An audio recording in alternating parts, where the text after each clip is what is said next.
For 27 years, Melinda Gates stood beside one of the richest men in the world. She smiled in photos, ran their foundation, and raised 3 children. But in 2021, she walked away from it all. The divorce shocked everyone. The settlement was worth $76 billion. People whispered about Bill's mistakes, but Melinda stayed quiet.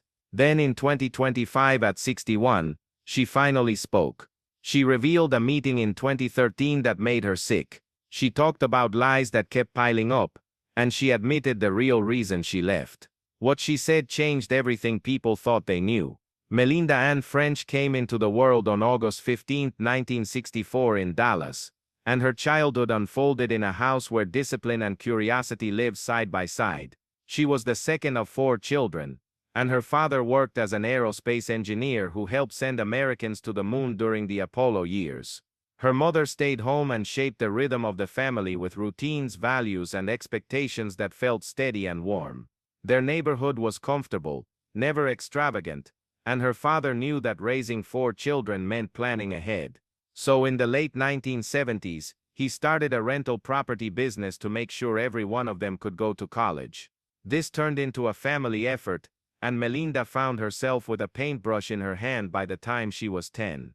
Weekends meant painting walls, scrubbing floors, and learning small repairs. Soon she began to notice how responsibility felt lighter when everyone shared the load, and that lesson sank deep. As the business grew, so did the tasks.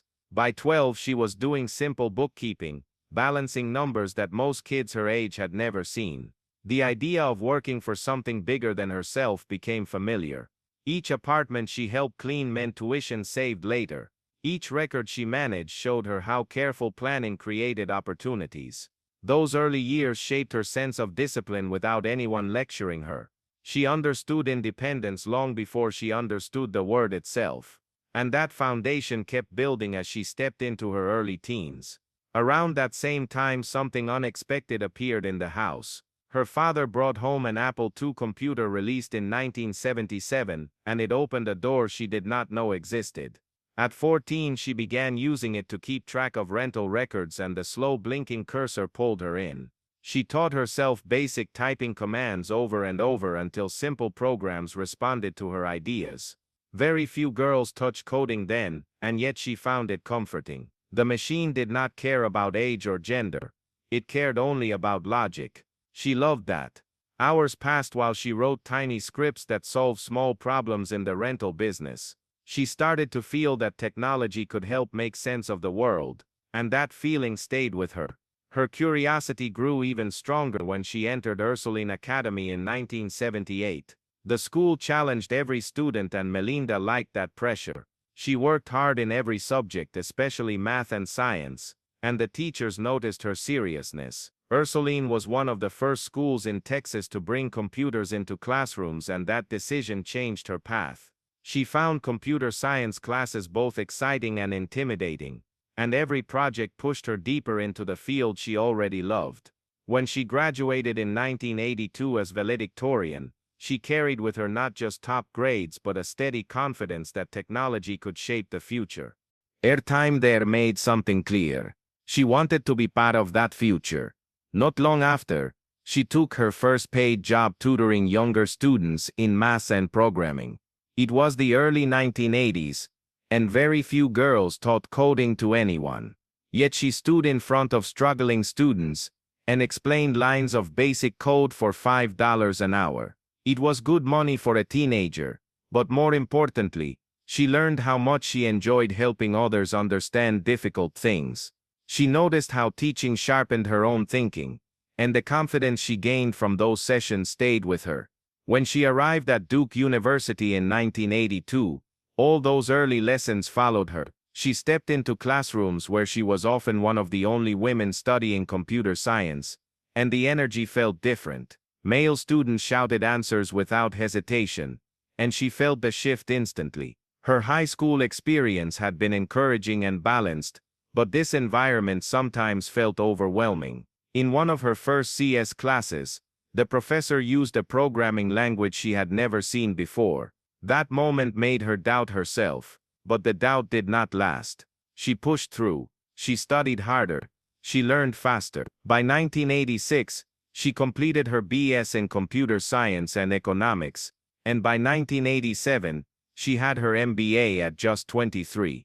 She worked her way through those years with determination, later serving as a Duke board trustee from 1996 to 2003. Those 5 years at Duke taught her how to compete, how to adapt, and how to trust her own mind. Her internships also strengthened her path. She spent 2 summers at IBM learning how large teams worked and how software came together piece by piece. The work was demanding, but she absorbed everything she could. These internships gave her real technical experience at a time when women were rarely seen in such roles. She learned multimedia tools, coding strategies, and the importance of teamwork. Living cheaply in dorms during those summers, she found herself imagining where this world of technology could take her. She grew sharper, more confident, and more curious about the future she wanted. Then came a crossroads. After her second IBM internship, she received a job offer.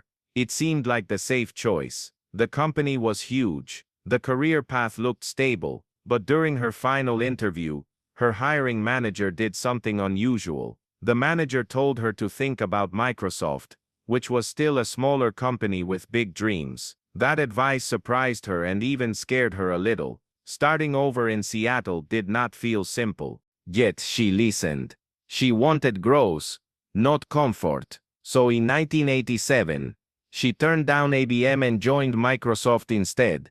Looking back, she said it was the decision that changed everything. She arrived at Microsoft in August 1987 as a 23-year-old product manager with a fresh MBA and a quiet determination to contribute something meaningful. Her early work revolved around multimedia products, which were still new territory in technology. One of her first major projects was Cinemania, a movie guide built on CD-ROM that launched in 1992. It blended movies, trivia, cast details, and interactive features in a way most people had never seen. The project sold more than 200,000 copies in its first year, and showed that digital entertainment could be both practical and fun. That success helped her find her place inside the company. Not long after, she led the team that created Enarta in 1993. Enarta became one of the most important digital encyclopedias of its time. It combined text, photos, audio clips and video into a single product. And by 1995, it had sold over 1 million copies. Families used it for homework. Schools adopted it. Computers around the world carried it. And she guided every stage of the process, from design to content to the way users interacted with it. Enarta showed her how powerful well-executed technology could be. Alongside these projects, she managed products like Publisher, Bob Money, Works and multimedia parts of Word. Each project came with its own challenges. Microsoft Bob became her most difficult one. Bob tried to make computers friendlier by using a virtual house interface, but the hardware of the time was not ready for it. The program struggled and was discontinued. Yet she carried valuable lessons from the experience. Failure did not diminish her. If anything, it made her stronger and more willing to try bold ideas. By the early 1990s, she had become general manager of information products, guiding teams of more than 100 people and leading innovations that pushed Microsoft's multimedia success to nearly 90% market share. Her leadership helped the company become a global force. Her decisions shaped software used in homes across the world, and her reputation grew quietly but steadily. In 1996, she helped pioneer Expedia, a project that transformed how people booked travel. Real-time flight prices, online reservations, and a user-friendly interface made it one of the fastest-growing digital travel services of the era. By 1998, it generated $250 million in bookings. By 2002, it brought in more than $590 million in revenue and employed over 400 people. The company grew faster than most expected, and her guidance played a central role in that rise. During these same years, she also dealt with the pressure of Microsoft's antitrust battles in the 1990s. The Department of Justice investigated the company for monopolistic practices, and every division felt the weight of scrutiny. Her team focused on product quality and user experience, while navigating those challenges, and Microsoft held its position as the leading software company despite constant legal tension. Behind all the work, something personal was unfolding quietly. In 1987, she and Bill Gates began dating, but they kept the relationship secret because of workplace rules. They spent 3 years building a partnership that was both personal and intellectual. On January 1, 1994, they married on the island of Lana in Hawaii in a small ceremony with only about 20 guests. She entered that marriage with a clear sense of equality. She negotiated a strong prenup that ensured she would be an equal partner, and the quiet confidence behind that choice revealed the same independence she had carried since childhood. Melinda French walked into Microsoft in 1987 as a young product manager who loved solving problems more than being noticed. She started on small projects, then moved quickly into bigger ones, like Microsoft Bob Inarta and Word. By 1994, she was running a huge group as general manager of information products, leading more than 1,700 people, and shaping the consumer side of Microsoft that millions of families used at home. During this same period, she married Bill Gates, who was already famous as Microsoft's chief executive. Yet inside the company, she kept her badge, her office, and her workload. People who worked with her say her promotions were earned in rooms where no one cared about her last name, only if the product shipped and the work got done. She stayed in that pressure cooker through her first pregnancy, still running teams and products while her personal life changed. By 1996, she was 32 and standing at a crossroads. She could keep climbing inside one of the most competitive companies in the world, or she could walk away and raise her children. She chose to leave. That decision closed a 9-year chapter in which she had helped shape Microsoft's culture on the consumer side, and opened a very different one that would slowly pull her out of corporate life and into philanthropy. Right before she left, she helped push one last big project over the line. In 1996, Melinda played a senior role as Expedia grew from an internal idea into a real business. Richard Barton led the day-to-day team out of Microsoft's Redmond campus, but Melinda was one of the executives guiding strategy, backing the idea people would someday book their travel online. Microsoft poured money into Expedia, then spun it out in 1999 as a separate public company so it could breathe on its own, recruit talent with stock options, and move faster. Years later, by 2025, Expedia Group would sit at a market value of about $19.39 billion with $13.7 billion in revenue for 2024 and more than $110.9 billion in gross bookings. The travel site that began as a side project inside Microsoft had become a global giant, and Melinda's early bets helped it outrun rivals like Travel Velocity. Even as she succeeded, the air inside Microsoft never felt easy. Melinda later described the culture as loud, sharp, and competitive in a way that often pushed women to the edge. At one point, early in her career there, she almost quit because the meetings felt more like arguments than conversations. Still, her calm style and technical skill kept her moving upward. Over time, she began quietly mentoring women, recruiting talent, and modeling a softer, more collaborative way of leading in a place many employees saw as a classic male-heavy environment. She also saw from the inside how powerful men behaved at work, including Bill's early attention to some female staff members. And that tension sat with her for years as she tried to align her values with the world she lived in each day. By the time she left in 1996, her stock options had turned her into a very wealthy woman. Microsoft's share price had soared, and even before there was a formal foundation, Melinda had the means to live any way she wanted. Instead of only building personal wealth, she began shifting stock into a different kind of future. Over the next years, she and Bill moved billions of dollars in Microsoft shares into what would become the Bill and Melinda Gates Foundation.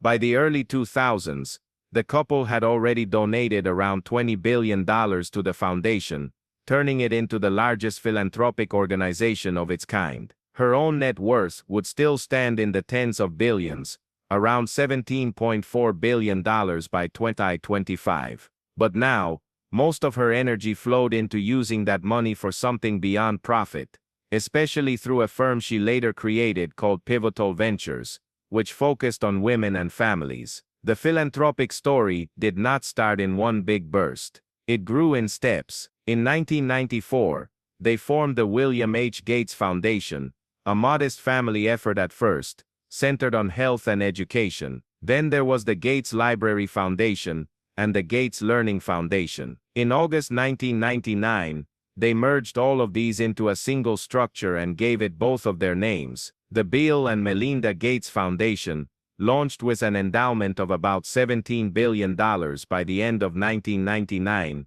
mostly in Microsoft stock. In January 2000, Bill added another $5 billion, lifting the endowment to roughly $22 billion. With that size, the foundation was suddenly large enough to reshape entire systems, not just fund scattered projects. Even before most people were online, Melinda was already thinking about who would be left out. In the mid-1990s, she and Microsoft backed an effort called Libraries Online. Between 1995 and 1997, they gave around $17 million in software and support to about 200 libraries, putting computers and internet access into public spaces where anyone could walk in and learn. Patty Stone Cipher, who later led the foundation, helped run this work. By 2000, more than 10,000 libraries in the United States had received some form of support. For many low-income families, students and seniors,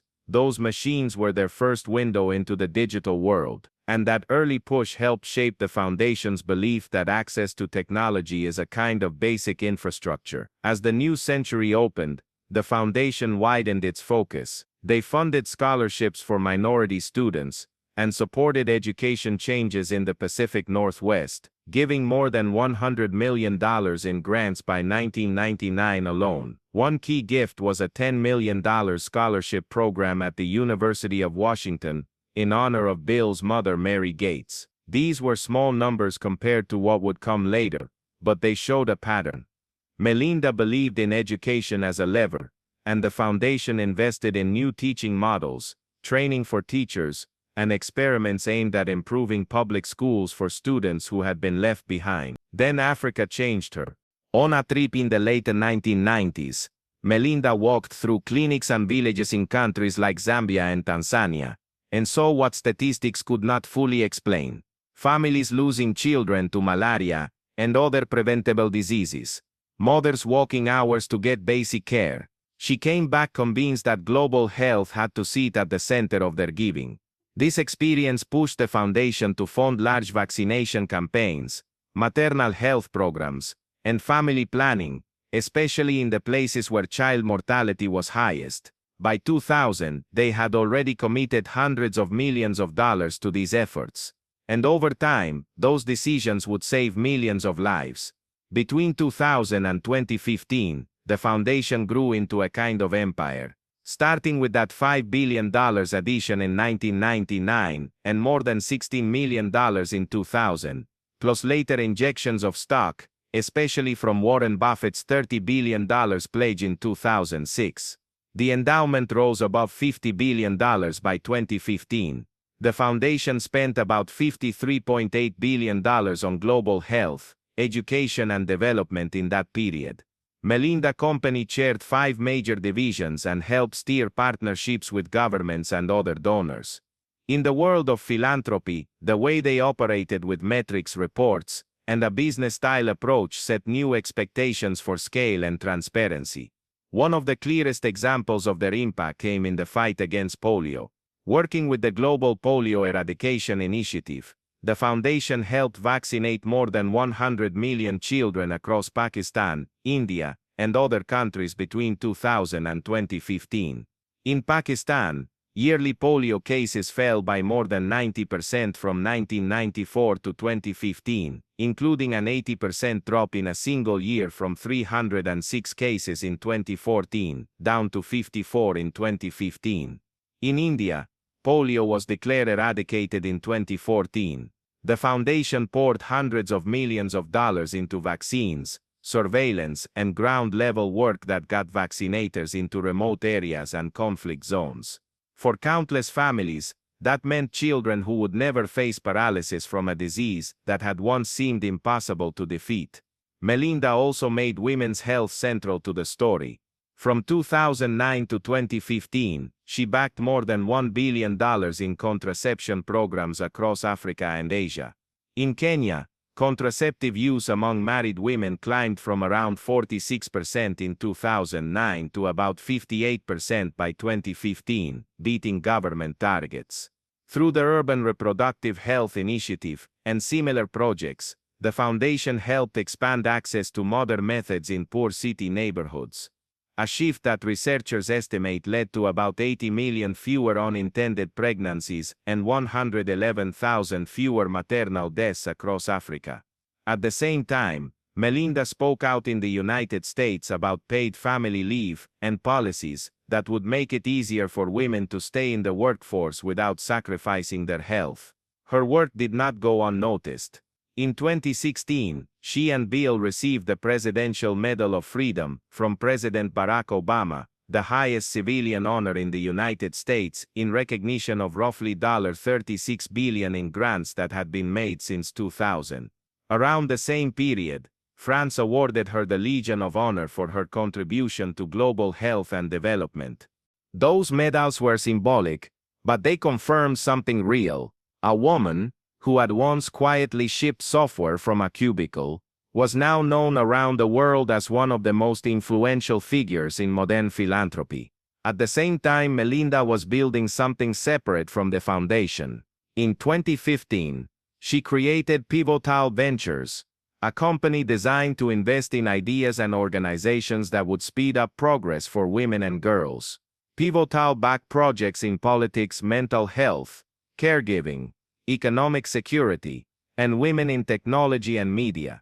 By 2025, it had put hundreds of millions of dollars into more than 150 organizations, including startups like Papa, which connects college students with older adults who need support, and many efforts to shift the way the economy values the work women do. Her guiding idea was simple: if more women controlled more resources and power, the world would change faster. While her public work grew, her private life was becoming more complicated. In 2017, a woman who worked at a bike shop partly owned by a firm tied to the Gates family accused Bill's longtime money manager, Michael Larson, of sexual harassment. Bill initially tried to resolve the matter quietly, but Melinda pushed for an outside investigation by an independent law firm. The woman signed a settlement and a non-disclosure agreement. Yet Melinda was not satisfied. She pressed for a deeper look at the culture of Cascade Investments, the secretive firm that handled Bill's fortune. Larson denied any wrongdoing, but the episode added tension to a marriage already under strain, and marked a shift in how Melinda approached problems. Instead of quietly absorbing them, she demanded public accountability. Then in 2019, Microsoft's own board began investigating Bill. A female engineer alleged that she had been involved in a long relationship with him that started in 2000 while he was still chairman. The board hired outside lawyers, and Microsoft later confirmed that Bill had sought a relationship with the employee. While Bill said he left the board in March 2020 to focus on philanthropy, people close to the situation said the investigation played a major role in that decision. The story emerged during the height of the Me Too movement and chipped away at the public image of the careful, disciplined engineer. It also deepened the emotional storm inside Melinda's life, where work, marriage, and reputation had always been tightly linked. Another source of pain was Bill's connection with Jeffrey Epstein. In September 2013, Melinda accompanied Bill to Epstein's townhouse in New York. On the same day, they received a Public Service Award at the Pierre Hotel. She later said the visit made her feel sick. She described Epstein as evil personified and regretted ever walking through his door. When she learned that Bill continued to meet with Epstein after that, she became furious and told him clearly that this relationship was a serious sore spot. Bill would later admit that meeting Epstein was a huge mistake. but by then his association with a convicted sex offender had already become a major crack in their marriage and a major source of fear and anger for Melinda. While all this was unfolding, she tried to keep focusing on her work. In April 2019, she published her book Moment of Lift, which told stories from her travels and made a strong case for lifting up women as the fastest way to lift up families and societies. On the surface, the book read like a confident call for equality. Behind the scenes, she was dealing with panic, nightmares, and a sense that the life she had built around her husband was no longer stable. Writing the book forced her to revisit painful memories of being one of the few women in male-heavy spaces, and to confront how much of herself she had set aside to support Bill and the foundation. Later that same year, during a trip to New Mexico, the pressure finally broke through. Friends say Melinda suffered what felt like a vivid nightmare while awake, a kind of breakdown that showed just how deep the damage had gone. When she returned from New Mexico in late 2019, she began serious divorce talks. She and Bill quietly separated, while lawyers and advisors worked behind the scenes. It would not become public until May 2021, but from that point on, she knew the marriage was ending. The public announcement in May 2021 stunned the world. After 27 years of marriage and 3 children, Bill and Melinda Gates declared that their relationship was irretrievably broken. Reports later revealed that she had already consulted divorce attorneys back in October 2019, after more stories about Bill's meetings with Epstein surfaced. The settlement would become one of the largest in history. Melinda is believed to have received assets worth around $76 billion, putting the split among the most expensive divorces ever recorded. In August 2021, the divorce was finalized. Soon after, Melinda pledged $1 billion over 2 years for women's health and empowerment, signaling that she would use her independence and wealth to push even harder for the causes she cared about. In interviews, Melinda began speaking more openly about the emotional cost of her marriage. She talked about Bill's infidelities, including the affair with a Microsoft employee that triggered the board investigation, and how those betrayals fueled panic attacks and nightmares. She described losing her sense of self for more than a decade while standing beside one of the most powerful men in the world, and carrying the responsibilities of the foundation. Therapy helped her slowly rebuild her identity and respond to what had happened without betraying her own values. Her honesty resonated with many women who saw their own stories on a smaller scale. In her words, Epstein remained the final straw in many people's minds.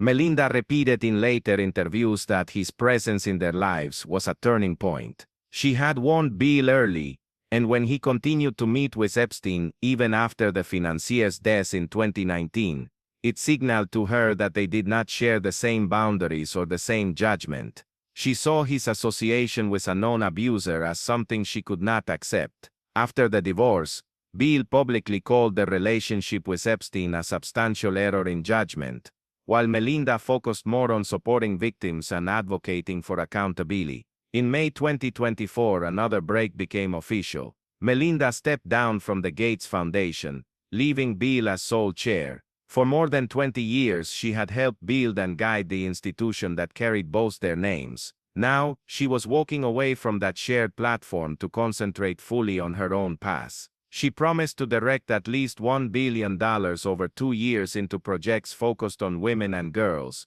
and said that leaving the foundation would let her align her time and resources more directly with her personal mission. Her departure raised questions about the future of the foundation, and also highlighted how few women had ever held that kind of power in global philanthropy. After the divorce, Melinda began to share small glimpses of her new life. She spoke about being in a very happy relationship and about feeling more at peace. She invested more through pivotal ventures, backed new initiatives, and kept returning to the same central theme: when women have power, families, communities, and economies all benefit. Her story became less about being the wife of a famous founder, and more about a woman who rebuilt herself after a public and private storm. By the mid-2020s, Her financial picture remained enormous with an estimated net worth near $15.2 billion. A large share of that was committed directly or indirectly to solving deep problems that affect women and girls. Through pivotal ventures, she had put hundreds of millions into more than 150 organizations. These range from companies in technology and finance to media projects and political efforts aimed at increasing women's representation and changing caregiving policies.